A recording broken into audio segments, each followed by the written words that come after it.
Factors are the numbers you multiply together to find a product. Every number has at least two factors, 1 and itself. The number 12 has 1 times 12, 2 times 6, and 3 times 4, for a total of 6 factors. The factor pairs for 32 are 1 and 32, 2 and 16, 4 and 8. When you want to make a list of your factors from least to greatest, you connect the rainbow on each end with your factors, starting with the least and going to the greatest. And 3 times 5 is 15. If I put commas in between, there's my list from least to greatest.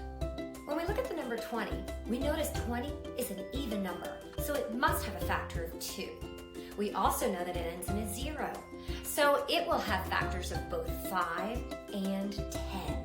So now you know how to find factors of a number.